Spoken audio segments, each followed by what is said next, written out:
Postupne vstupujeme do hlavného mesta Angoly, Luanda, a tento záber skôr nepripomína, že ste niekde v Afrike, ale možno niekde v Miami. A hneď po pravej strane aj krásne nábrežie s palmami, a tak si predstavíme toto mesto. Dostávame sa na jedno z veľkých námestí. Rovno pred nami máme Národnú banku Angoly.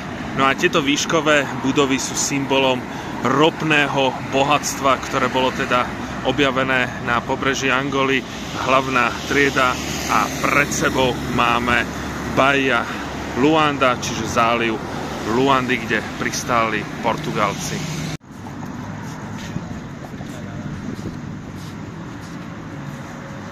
Keď sa pozrieme na druhú stranu, tam, kde nemáme výškové budovy, odrazu vidíme to, čo tvorí 90% celej Luandy. Tieto nízke budovy. Nie je to ešte ten klasický slum, ale postupne toto bude zničené a nastúpia výškové budovy, pretože toto je veľmi lukratívna oblasť. Hádajte, čo za to dostanú tí ľudia? Nič.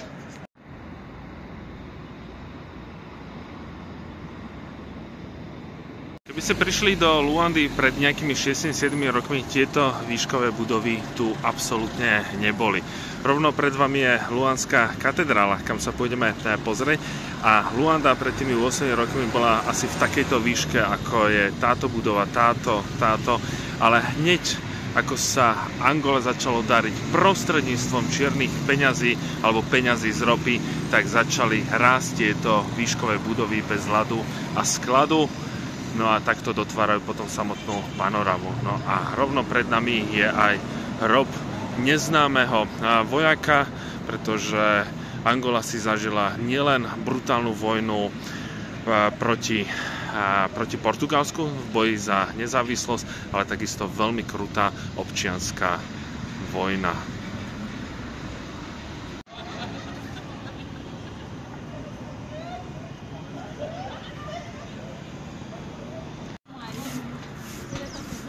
Prišli sme pred hlavnú katedrálu v Luande, ktorá sa nachádza v centre mesta. Predtým, ako tam vojdeme, treba povedať, že obyvatelia nielen Luandy, ale aj Angoly sú katolíci, a katolicizmus sa sem dostáva s príchodom Portugalcov, ktorí pri svojich objavných cestách okolo Afriky zavítali teda do Angoly a z nej urobili svoju najvýznamnejšiu kolóniu a zároveň prinútili obyvateľstvo vyznávať ich vieru.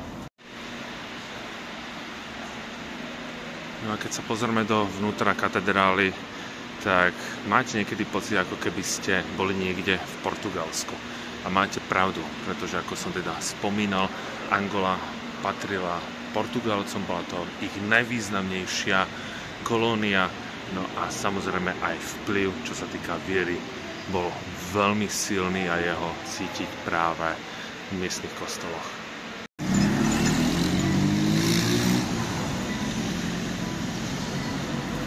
Nachádzam sa momentálne na miestnej pevnosti Fortaleza, odkiaľ sa začala písať nielen história Luandy, ale takisto Angoly z pohľadu Portugalcov, ktorí sem prišli na územie dnešnej Luandy v roku 1576.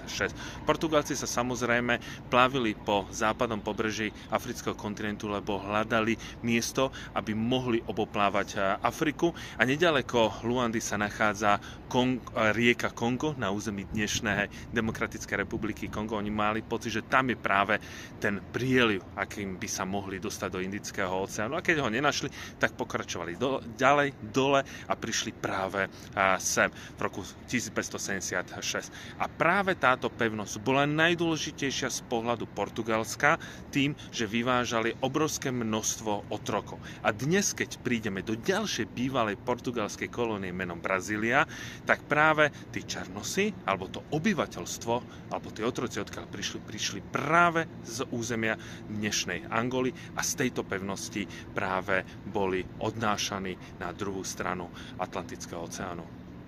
Keď sa pozrieme do vnútra samotnej pevnosti, tak zistíme, že je to hlavne venované múzeum vojenstva.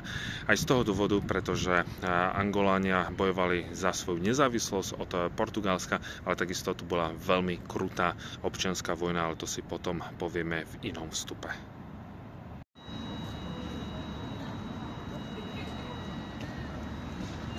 V tomto zábere ako keby bolo všetko. Pred nami je portugalská stavba zo 60. rokov, zo 70. stará koloniálna, keď sa Luanda stavala. Zároveň, keď Angola získala nezávislosť a objavila sa ropa, tak sa začalo všetko ťahať pekne do výšky a odrazu sme sa dostali do starej portugalskej budovy, ktorá bola postavená tesne pred získaním nezávislosti Angoly.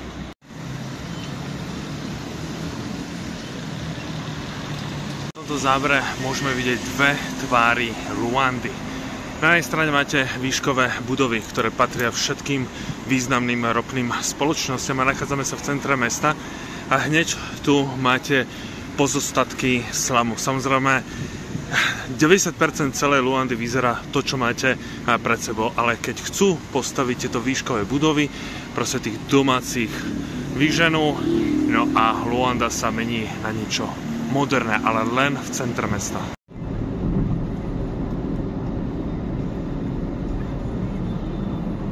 A v strede mesta je potom ukrytý aj tento klenot, je to palác z roku 1889 a hádajte, kým bol vybudovaný.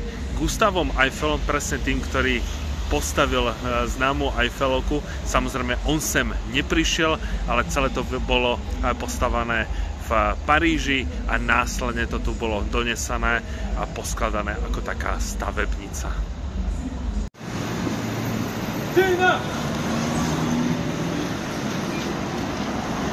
A tu by sme si mohli povedať, ako je to teda v Luande s peniazmi, pretože ak čítate staršie cestopisy alebo počúvate príbehy niektorých cestovateľov z predcovidového obdobia, tak tí hovorili, že Luanda patrí medzi najdrahšie mesta. Tí ľudia si nevymýšľali a mali pravdu.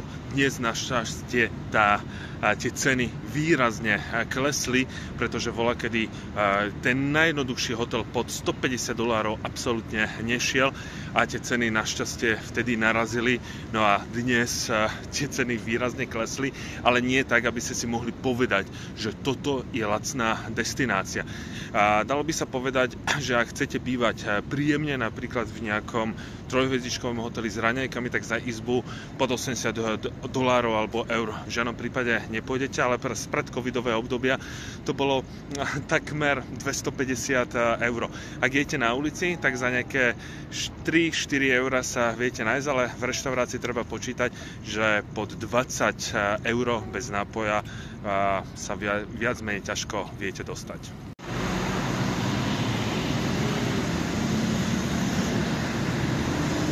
Ako sa vieme dostať do Luandy, respektíve do Angoly? Musím povedať, že je to mnoho jednoduchšie ako pred 3-4 rokmi, kedy víza stáli v niektorom období až takmer 500 €. Takže máme bezvízový styk a doletieť sa môžete hociktorou známou leteckou spoločnosťou, či je to Qatar, Emirates alebo Turkish Airlines, Lufthansa, TAP a tak ďalej a tak ďalej. A keď sem priletíte, veľmi ľahko prejdete cez pasovú kontrolu a môžete užívať krásy tohto mesta.